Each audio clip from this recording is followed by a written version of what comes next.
अस्मत्कुरुसमारम्भां यतिशेखरमध्यमां लक्ष्मीवल्लभपर्यन्तां वन्दे गुरुपरम्पराम् ஆழ்வார்கள் வாழி அருளிச் செயல் வாழி தாழ்வாதுமில் குறவர்தாம் வாழி ஏழ்பாறுமுய்ய அவர்கள் உரைத்தவைகள்தாம் வாழி செய்யமறை தன்னுடனே சேர்ந்து அகலகில்லே நிறையுமென் அலர்மேல் மங்கை உரை மார்பா நிகரில் புகழாய் உலகம் உன்னுடையா என்னையாழ்வானே நிகரிலமரர் முனிக்கணங்கள் விரும்பும் திருவேங்கடத்தானே புகழொன்னில்லா வடியேன் உன்னடிக்கீழ் அமர்ந்து புகுந்தேனே அகில புவன ஜன்மஸ்தேம பங்காதிலீலே வினத விவிதபூதௌராதரக்ஷைகதீக்ஷே ஸ்ருதிசிரசி விதீப்தே பிரம்மணி ஸ்ரீனிவாசே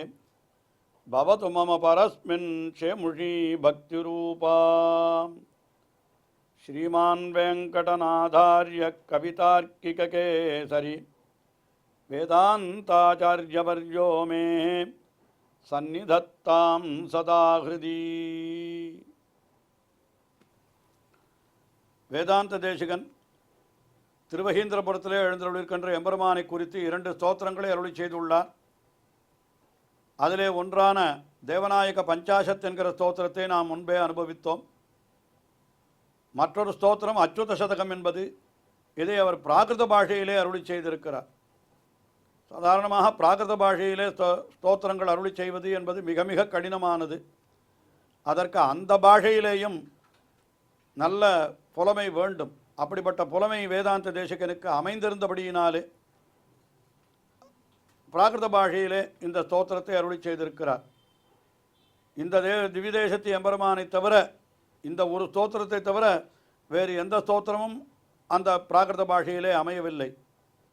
ஸ்ரீ வைஷ்ணவ ஆச்சாரியர்களிலேயே கூட இப்படி பிராகிருத பாஷையிலே அருளி செய்தவர் இவர் ஒருவரே என்றே சொல்லலாம். ஆனாலும் அந்த பிராகிருத பாஷை என்கிறது சம்ஸ்கிருதத்தினுடைய சிதைவு வடிவந்தான் என்கிறபடியினாலே அதை அப்படியே சம்ஸ்கிருத சொல்லாக வைத்து அனுபவிப்பது என்கிற மரபும் உண்டு. அந்த கிரமத்திலே தான் நாம் ஸ்லோகங்களை அனுபவித்து வருகிறோம். இன்றைய தினம் இந்த அச்சுத சதகத்திலே 30வது ஸ்லோகத்தை முன்னர் அனுபவிக்கிறோம். இந்த 30வது ஸ்லோகத்தில் என்ன தெரிவிக்கிறார் என்றால், எம்பெருமானுக்கு இந்த பிரகிருதி ஜீவன் முதலானவைகளெல்லாம் அஸ்திரங்களாகவும், அதாவது ஆயுதங்களாகவும் ஆபரணங்களாகவும் விளங்குகின்றன என்று இது சாஸ்திரங்களிலே சொல்லப்பட்ட விஷயம். இது பாஞ்சராத்திரம் முதலான ஆகமங்களிலே தெரிவிக்கப்பட்டிருக்கிற விஷயங்கள்.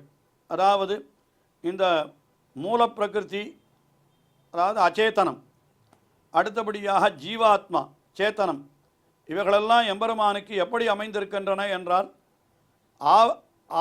ஆயுதங்களாகவும் ஆபரணங்களாகவும் அமைந்திருக்கின்றன என்று அந்த உயர்ந்த தத்துவத்தை இங்கே தெரிவிக்கிறார்.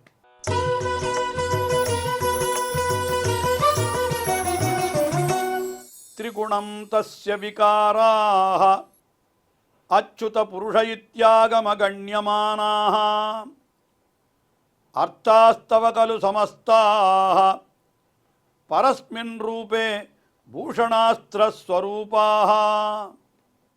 எம்பெருமானுடைய பரஸ்மின் ரூபே, அவன் பரவாசுதேவனாக இருக்கிற அந்த நிலையிலே அவனுக்கு இந்த வஸ்துக்களெல்லாம் பூஷண அஸ்திரஸ்வரூபாக, பூஷணம் என்னால் ஆபரணங்கள், அஸ்திரம் என்னால் ஆயுதங்கள் அப்படி இருக்கின்றன. எவை என்னால் திரிகுணம்.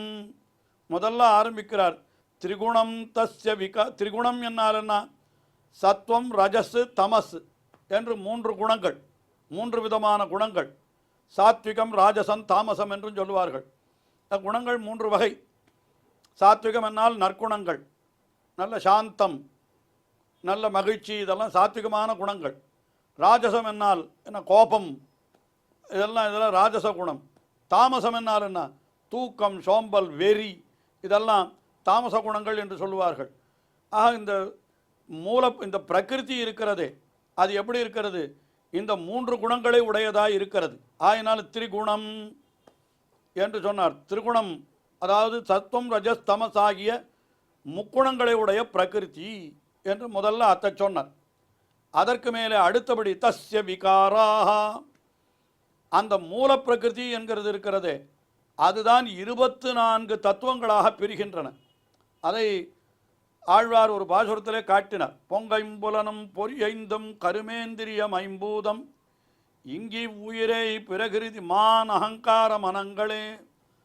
மகான், அகங்காரம், மனஸ் அப்படின்னு 3 தத்துவங்கள். மூல பிரகிருதி ஒரு தத்துவம், அதிலே மகான், அகங்காரம், மனஸ் என்று ஒரு தத்துவம். அப்போ சேர்த்தா மொத்தம் 4 தத்துவம் ஆகிவிட்டது. இதில் இதை தவிர இன்னும் என்ன இருக்கிறது என்று பார்த்தால் இன்னும் 20 தத்துவங்கள் இருக்கின்றன. அதை 5 சொல்லுவதுண்டு. கர்மேந்திரியங்கள் 5, ஞானேந்திரியங்கள் 5, பஞ்சபூதங்கள் 5, பூத தன்மாத்திரைகள் 5 என்று மொத்தம் 4, 5, 20. இது ஒரு நாள் 24 தத்துவங்களாக சொல்லுவதுண்டு. அதைத்தான் இங்கே என்ன சொல்கிறார், மூலப்பிரகிருத்தினுடைய விகாராக. விகாரம் என்னாலன்னா மகான், அகங்காரம், மனஸ் முதலானவை என்று சொன்னார். அதுக்கு மேலே இன்னும் பஞ்சபூதங்கள், பஞ்சேந்திரியங்கள், ஞானேந்திரியங்கள், கர்மேந்திரியங்கள் எல்லாம் சேர்த்து சொல்கிறார். அதுக்கப்புறம் 25வது தத்துவமாக புருஷா, ஜீவாத்மா என்று சொல்லப்படுகிறது. இதி ஆகம கண்ணியமானாக. இவைகளெல்லாம் எங்கே சொல்லப்படுகின்றன? ஆகமங்களிலே தெரிவிக்கப்பட்டிருக்கின்றன. இந்த 24 தத்துவங்கள் இவை ஆகமங்களிலே தெரிவிக்கப்பட்டிருக்கின்றன. ஆகமகண்யமானாக. அவைகளெல்லாம் எப்படிப்பட்டவை என்னால் அர்த்தாஸ்தவகலு சமஸ்தாக பரஸ்மின் ரூபே பூஷண அஸ்திரஸ்வரூபாக. அத்தனை பொருள்களும் அர்த்தாக சமஸ்தாக அர்த்தாக, எல்லா பொருள்களும் பரஸ்மின் ரூபே உன்னுடைய அந்த பரவாசுதேவ ரூபத்திலே அவை பூஷணங்களாகவும் அஸ்திரங்களாகவும் விளங்குகின்றன என்று இப்படி தெரிவித்தார். இதெல்லாம் சாஸ்திரங்களிலே விவரிக்கப்பட்டிருக்கிறது. அதாவது என்னென்னா மொத்தம் 24 தத்துவம் என்று சொல்கிறோம் அல்லவா, அந்த எம்பெருமானுடைய பரவாசுதேவ வடிவத்திலே அவைகள் அத்தனை தத்துவங்களும் எம்பெருமானுக்கு திருவாபரணங்களாகவும் திரு ஆயுதங்களாகவும் விளங்குகின்றன அப்படின்னு சொல்கிறார். அதை விவரிக்கிற பொழுதும் மூல பிரகிருதி என்பது எம்பெருமானுக்கு ஸ்ரீவத்சம் என்கிற மறுவாய் இருக்கிறது. மூலப்பிரகிருத்தியினுடைய விளைவாக இருக்கக்கூடிய மகான் என்னும் தத்துவம் அதுதான் கௌமோதகி என்கிற கதையாக இருக்கிறது. அதே போல அகங்காரம் என்று மூலப்பிரகிருத்தியினுடைய மற்றொரு விளைவு அகங்காரம், அது ஷார்ங்கம் என்கிற வில்லாக இருக்கிறது. பாஞ்சஜன்யம் திருச்சங்காக ஆகிறது. மனசு திருவாழியாக ஆகிறது. ஞானேந்திரியம் 5, கர்மேந்திரியம் 5 என்று 10 இந்திரியங்கள் அவைகளெல்லாம் எம்பெருமானுக்கு அம்புகளாக இருக்கின்றன. ஞானம் என்கிறது அது நந்தகம் என்கிற எம்பெருமானுடைய கத்தி, அது வாள், அதுதான் ஞானத்தினுடைய அது விஷயம். அஜ்ஞானம் என்கிறது வாளுக்கு உரையாக இருக்கிறது. பஞ்சபூதங்கள் அது 5 தன்மாத்திரங்கள், இவை அப்படியே எம்பெருமானுக்கு வைஜெயந்தி வனமாலையாக அவை விளங்குகின்றன என்று சொன்னார். ஜீவன் ஸ்ரீ கௌஸ்துவம் என்கிற மாணிக்கமாக எம்பெருமானுடைய திருமார்பிலே விளங்குகிறான். இப்படி எல்லா தத்துவங்களும் 24 தத்துவங்களும் எம்பெருமானுக்கு ஆபரணமாகவும் ஆயுதங்களாகவும் ஆகின்றன என்று இதெல்லாம் ஆகமங்களிலே தெரிவிக்கப்பட்ட விஷயம். அதை ஒரு ஸ்லோகத்தாலே காட்டுகிறார் நமக்கு. இப்படி பரஸ்மின் ரூபே பூஷணாஸ்திர ஸ்வரூபாக என்று பரவாசுதேவனுடைய ரூபத்திலே இவை அனைத்தும் எம்பெருமானுக்கு பூஷணங்களாகவும் அப்படியே ஆயுதங்களாகவும் ஆகின்றன என்று இந்த ஸ்லோகத்திலே தெரிவித்தார். இதற்கு அடுத்தபடியாக 31வது ஸ்லோகம். இதில் எம்பெருமான் பல பல அவதாரங்களை செய்கிறான் என்று அந்த அவதாரங்களை பற்றி தெரிவிக்கிறார்.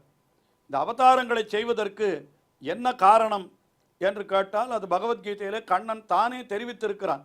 தான் எதற்காக அவதரிக்கிறோம் என்பதை பகவத்கீதையினுடைய 4வது அத்தியாயத்திலே தெரிவிக்கிற பொழுது பரித்ராணாய சாதூனாம் விநாசாய ச துஷ்கிருதாம் தர்ம சம்ஸ்தாபனார்த்தாய சம்பவாமி யுகே யுகே என்று நான் நல்லவர்களை காப்பாற்றுவதற்காகவும் தீயவர்களை அழிப்பதற்காகவும் தர்மத்தை நிலைநாட்டுவதற்காகவும் ஒவ்வொரு யுகத்திலும் நான் வந்து அவதரிக்கிறேன் என்று தெரிவித்திருக்கிறான்.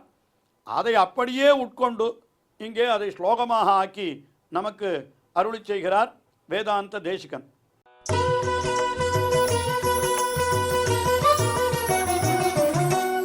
கச்சந்தி த்வத்தோச்யுத நிக்ஷபித விபக்ஷ நிஷ்டுர பராக்கிரமணாக சம்ஸ்தாபித பரமதர்மாக சாது பரித்ராண சத்பலா அவதாராக.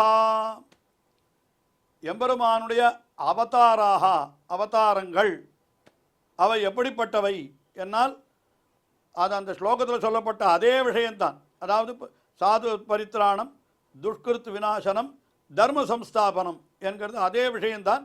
அதை தம்முடைய பாணியிலே அழகான வார்த்தைகளை கொண்டு அந்த ஸ்லோகத்தை காட்டுகிறார். எப்படி காட்டுகிறார் பாருங்கள்.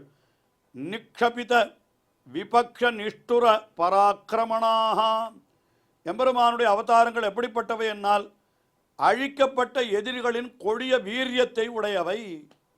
அதாவது நிக்ஷபித என்னாலுனா நிக்ஷபித அழிக்கப்பட்ட எதிரிகளுடைய, அதாவது கொடிய எதிரிகள் இருக்கிறார்களே அந்த எதிரிகளுடைய வீரியம் அதெல்லாம் பகவானாலே அழிக்கப்பட்டு விடுகிறது. வீரியத்தை அழிக்கப்பட்ட எதிரிகளுடைய வீரியத்தை உடையது அவதாரங்கள் என்று அது ஒரு அர்த்தம் சொல்றார். அடுத்தபடியாக இன்னொன்று சொல்றார். சம்ஸ்தாபித பரமதர்மாக, தர்மங்களை எல்லாம் நிலைநாட்டியதாக உள்ளது அவதாரம். அது துஷ்கிருதாம் விநாசாயான்னு சொன்னத்தை அவர் முதல்ல காட்டினார். அடுத்தது தர்ம சம்ஸ்தாபனார்த்தாய என்பதை காட்டுகிற பொழுது சம்ஸ்தாபித பரமதர்மாக, நன்றாக நிலைநாட்டப்பட்ட உயர்ந்த தர்மங்களை உடையதாய் அவதாரங்கள் இருக்கின்றன என்று அதை சொன்னார். அதற்கு அடுத்தபடியாக சாது பரித்ராண சத்பலாக, அது பரித்ராணாய சாதுனாம் என்று சொன்னதனுடைய அர்த்தத்தை அப்படியே இங்கே காட்டுகிறார். என்ன காட்டுகிறார்? சாது பரித்ராண சத்பலாக, சாதுக்களை காப்பதையே முக்கிய பலனாக கொண்டது. அதுதான் அங்கே விஷயம். அதுக்கு மேலே அவதாராக தொத்பலாக, அவதாராக தொத்தக, அவதாரங்கள் தொத்தாக உன்னுடையவை, அவை உன்னிடமிருந்து கச்சந்தி வெளிப்படுகின்றன என்று தெரிவித்தார். இந்த ஸ்லோகத்தில் கூட முக்கியமாக ஒரு வார்த்தை என்ன காட்டுகிறார் என்னால் அந்த சாது பரித்ராண சத்பலாக என்று சொன்னார். சாதுக்களை காப்பதையே முக்கிய பலனாக கொண்டது அவதாரம் என்று சொன்னார்.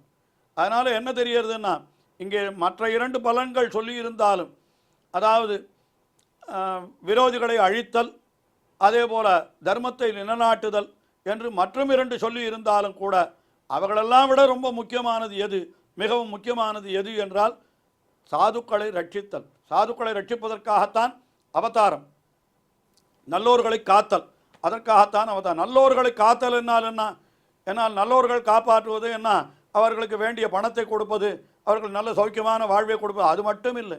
நல்லோர்கள் என்பவர்கள் எப்படிப்பட்டவர்கள் என்றால் எம்பெருமானை கண்ணாலே காண வேண்டும், அவனோடு கலந்து பரிமாற வேண்டும், அவனுடைய திருவடிகளை தங்கள் கையாலே தொட்டு அனுபவிக்க வேண்டும் என்று இப்படி ஆசைப்படுகிறார்கள். அவர்களுக்கு தன்னை கொடுக்கிறானே, அதுதான் சாது பரித்ராணம். சாது பரித்ராணம் என்னால் அடியவர்களுக்கு தன்னையே கொடுத்தல். அப்படி தன்னை கொடுத்து அவர்களை வாழ்விக்கிறான். அந்த சாது பரித்ராணம், அதற்காகத்தான் இந்த அவதாரங்கள் எல்லாம் செய்யப்படுகின்றன என்று இதை ஸ்ரீ ராமானுஜர் கூட பிரம்மசூத்திர பாஷ்யத்தினுடைய வியாக்கியானத்திலே, அந்த ஸ்ரீபாஷ்யத்திலே ஓரிடத்திலே சொல்லுகிற பொழுது சாது பரித்ராணமேவ முக்கிய விருத்தா ஆனுஷங்கிகஸ்து துஷ்கிருத் விநாசனம். அது தீயவர்களை அழித்தல் என்பது தன்னிடையே வந்து சேர்கிறது. ஆனால் முக்கியமான காரணம் அவதாரத்திற்கு அது நல்லோர்களை காத்தல் என்பதுதான் என்று அருளி செய்தார். அதை அடியற்றி இங்கே கூட வேதாந்த தேசிகன் இந்த ஸ்லோகத்திலேயும் சம்ஸ்தாபித பரம தர்மாக சாது பரித்ராண சத்பலாக, சாது பரித்ராணத்தையே மிக முக்கியமான பலனாக கொண்டவை அவதாரங்கள் என்று இப்படி எம்பெருமானுடைய அவதாரங்களுக்கு உண்டான காரணங்களை இந்த 31வது ஸ்லோகத்திலே மிக அழகாக காட்டி அருளினார். இன்னும் அவருடைய ஸ்லோகங்கள் தொடர்கின்றன, தொடர்ந்து அனுபவிப்போம். ஸ்ரீயக்காந்தாய கல்யாண நிதயே நிதயேர்த்தினாம் ஸ்ரீவேங்கடநிவாசாய ஸ்ரீனிவாசாய மங்களம். ஸ்ரீமத் சுந்தர ஜாமாதிர் முனிமானசவாசினே சர்வலோக நிவாசாய ஸ்ரீனிவாசாய மங்களம்.